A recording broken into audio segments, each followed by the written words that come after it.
What's up mga friends? Panibagong araw, panibagong buhay tayo ngayon mga friends. At kung bago pa lang kayo sa akin channel, welcome po sa Pamilyang Mapagmahal.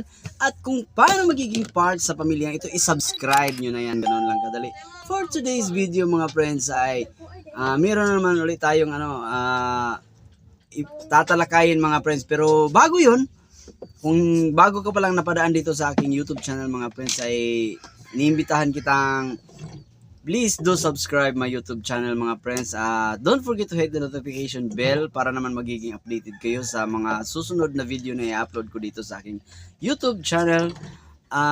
For now, road to 600 subscribers na tayo mga friends. Sana tatanawin kong isang malaking utang na loob sa inyo kung isa kayo na makatulong na para lumago at lumaki pa yung aking YouTube channel. So, dadago na tayo sa ating usapin ngayong hapon ngayon mga friends. Time check nga pala alas, ano na ba? Tika lang muna. Anong oras na? Ay alas 5:38 mga friends. So yun. Sa mga yung pag-usapan ng natin mga friends, bali ito yung mga pangyayari na nagaganap sa ating bansa mga friends, hindi sa mundo kundi sa bansa lang natin mga friends. Ilang beses ko hindi ko anong tawag doon, pinagpikit balikat, kumbaga hindi tayo makialam at makibahagi ganun, kasi nandito tayo sa bansang Pilipinas mga friends. At alam nyo naman kung ano talaga yung headlines ngayong mga sa linggo na to mga friends, kasi yung pagkakadakip kay PRRD. So yun, ito yung pangyayari na anong tawag nito, yung uncalculation mga friends, kumbaga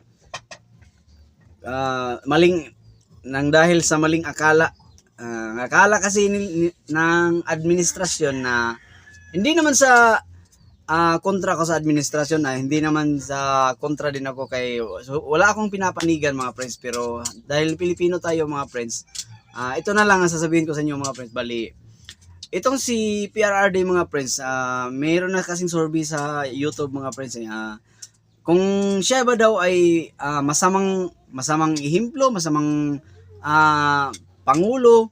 Siguro kung masamang may instances na nagiging masama siya, na masama yung ginagawa. Siguro yung tao lang naman tayo mga friends, kahit anong pilit nating hindi naman tayo magiging perfecto. Pero yung mga nangyari kasi mga friends, ginawa niya yon, alam niya na hindi tama yung ginagawa niya, pero kumbaga sinacrifice niya yung niya mga friends, yung sarili niya mga friends, para doon sa kapakanan ng marami.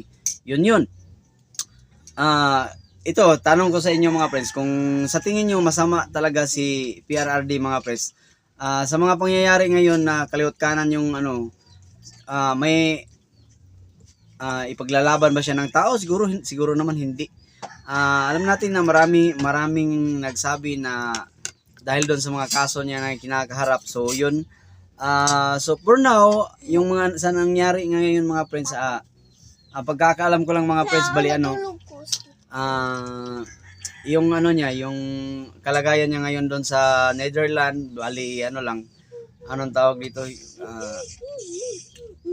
magiging hindi naman bias, kumbaga pumapanig sa kanya yung pero hindi lang natin kung kailan matatapos mga friends, pero kinakabahan yung administrasyon mga friends, na dahil doon sa pangyayari ngayong naganap mga friends, dahil nga sinabi ko na kanina, hindi nila tansyado yung mga pangyayari, ang lumalabas tuloy na nang dahil sa maling akala. Kaya yon, kung ano man magiging kahihinatnan nitong pangyayari ngayon mga friends, walang ibang masisisi kundi yung taga kabilang kampo. Yun dahil doon sa mga kagagawa nila, kaya nangyari yung mga ganito. Siguro meron talagang instances sa buhay natin mga friends na buong akala natin na tama yung ginagawa natin mga friends, pero kung sa halip na mapabuti ay napapasama tayo sa mga maling desisyon natin sa buhay mga friends. kung i-relate natin sa mga pangyayari ngayon sa ginawa ng administrasyon, so yun yung nangyayari sa kanila. Kaya pilit man nating kasi nandito tayo sa bansang Pilipinas, at ang pinakamasama lang nang nangyari nito mga friends dahil yung kumbaga sinuko ng Pilipinas yung sinuko nila yung soberanya ng Pilipinas. At ano ba itong soberanya? Bali, alam naman natin yung kumbaga mong karapatan. Kung yung karapatan kumbaga parang ibininta natin sa ibang bansa yung ating mga karapatan. Ganon, yung mga pag-aari ng Pilipinas, yung mga ganyan na dapat ay nililitis lang sana dito sa Pilipinas, kaya doon sa ginagawa nila ay malaking kamalian yon. At kaya sa ngayon kaliwat kanan yung rally, hindi natin alam kung hanggang kailan pa tatagal yan. At isihan lang natin mga friends, simplihan lang natin yung ating alam natin sa ngayon mahal yung bilihin natin mga friends, at wag lang tayong kung ambaga wag lang tayong sumama sa gulo. Kung kailangan iwas tayo sa mga ganun mga friends. Yun yung yung maipayo ko sa lahat na hangga't maaari iwas tayo sa gulo, sa mga ganyan, yung mga hindi ko naman sinasabi na hindi pwedeng sumama doon sa rally, at choice nyo yan kung gusto nyo sumama sa rally dahil doon na sa tingin nyo ay magiging yung tawag nito yung anong tawag niya, nakalimutan ko tuloy, yung karapatan mo, kumbaga mapanindigan mo yung karapatan mo, yung pagiging yun. Sana ganun mga friends, na yung pagdidesisyon natin sa bansa natin mga friends, lalo na ngayon malapit ng election mga friends, sana mapakinabakan natin ng husto mga friends. Yun, sana maganda lang, ayos lang yung naranasan natin sa araw na to. Mabuti yung yung kalagayan ninyo mga friends. At para sa mga nagkakasakit diyan, mga nakabidress, sana naaliw kayo dito sa ating tinalakay mga friends. At kumbaga napapanahon to mga friends dahil doon sa pangyayari natin sa bansa mga friends.